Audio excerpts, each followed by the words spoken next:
जब हम examination room के अंदर होते हैं तो वहाँ पर क्वेश्चन पेपर्स के जो सेट्स होते हैं वो डिफरेंट डिफरेंट होते हैं।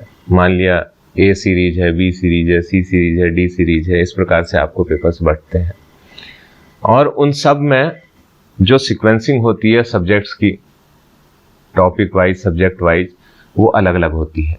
वो तो इस पर्पस के लिए होती है कि आसपास बैठा हुआ व्यक्ति आपस में एक दूसरे को नकल ना करा सके, उनकी सीरीज ही अलग होती है। तो ऐसी कोई संभावना कि पता ही नहीं भैया 2 नंबर में कौन सा आंसर है, मेरा अलग होगा, बगल वाले का अलग होगा, ठीक है। तब हमारे सामने वो खुला और हमने देखा कि भाई शुरू में तो सारे हिस्ट्री के क्वेश्चन आ रहे हैं, फिर जब हिस्ट्री की यूनिट पूरी हुई तो ज्योग्राफी आने लग गई, उसके बाद पॉलिटी आ रही है, फिर रीजनिंग के क्वेश्चन आ रहे हैं या फिर किसी और चीज़ के आ रहे हैं। तो जब भी हम क्वेश्चन पेपर को लेकर के बैठते हैं और स्टार्ट करने जाते हैं, यहाँ पर जो महत्वपूर्ण चीज़ हो जाती है हमारे साथ, फिर से मैं कहना चाहूँगा कि 2 चीज़ बहुत महत्वपूर्ण है किसी भी एग्जामिनेशन रूम के अंदर, फोकस का मैनेजमेंट और टाइम का मैनेजमेंट। हमें सारी चीज़ वहाँ पर यही ध्यान देनी है, क्योंकि भाई साहब हमारे पास कोई किताब विताब नहीं है वहाँ पर कि किताब खोल करके अब देख करके हमने आंसर देने हैं। हमारी जो किताब है वो सिर्फ यहाँ है, और जो समय है वो जितने भी हजारों लोग दे रहे हैं उनके लिए वो जो 3 घंटा या 2 घंटा डिसाइडेड है, बस वही है। उसी के भीतर सारी कलाकारी हमने करनी है। अब कलाकारी कैसे करेंगे, उसके लिए क्या बेहतर हो सकता है? सामने पेपर आया और हम घंटी बजते ही पेपर मिला और हम ये देखने लग गए तुरंत कि यार पहले कौन सा है, दूसरा कौन सा, तीसरा कौन सा, मुझे कौन सा बेहतर आता है, मैं पहले उसे सॉल्व कर लेता हूँ, फिर बेकार कौन सा आता है उसे सॉल्व कर लेता हूँ।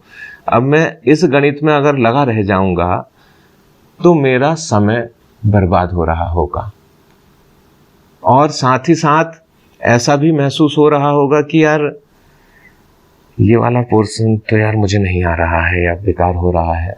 तो हो सकता है मेंटली भी हम थोड़ा सा उस जगह पर वीक हो जाएं। तो हमें क्या करना है, अपनी हिम्मत को और कॉन्फिडेंस को बांधे रहना है और right from the first question, सबसे पहले क्वेश्चन से हम आंसर देना स्टार्ट कर देंगे, चाहे वो कहीं से आ रहा है, वो हिस्ट्री से था, वो ज्योग्राफी से था, पॉलिटी से था, किसी और पोर्शन से था, व्हाटएवर इट इज, आप उसको वहीं से स्टार्ट कर देंगे और आप एक सीक्वेंस में चलते जाएंगे। आप इसमें ऐसा फॉलो नहीं कर रहे होंगे क्योंकि वो आपके टाइम की भी बर्बादी कर रहा होगा, और फिर वहाँ से उठ करके फिर आप दूसरे टॉपिक को ढूंढने के लिए आएंगे, वो बर्बादी कर रहा होगा। तो ये स्थिति ना करते हुए आपके, क्योंकि एग्जामिनेशन रूम के अंदर आपका फोकस वैसे भी बहुत बढ़िया होता है। जो लोग थोड़े से हिम्मती होते हैं, दृढ़ इच्छा शक्ति वाले होते हैं, वो लोग अपना फोकस बेहतर बना पाते हैं। जो थोड़े से घबराते हैं उन लोगों को एग्जामिनेशन का डर इतना होता है कि वो अंदर भी कुछ गलतियां कर बैठते हैं। पढ़ाई बहुत अच्छी की होती है उन्होंने, लेकिन अंदर एग्जामिनेशन रूम के अंदर असली परीक्षा वह है, आपने पढ़ा 1 साल से पढ़ रहे हो, 1.5 साल से, 2 साल से, लेकिन उस 3 घंटे में आपने क्या बेहतर किया। तो आपकी मन की जो हिम्मत और मजबूती है वो बहुत मायने रखती है।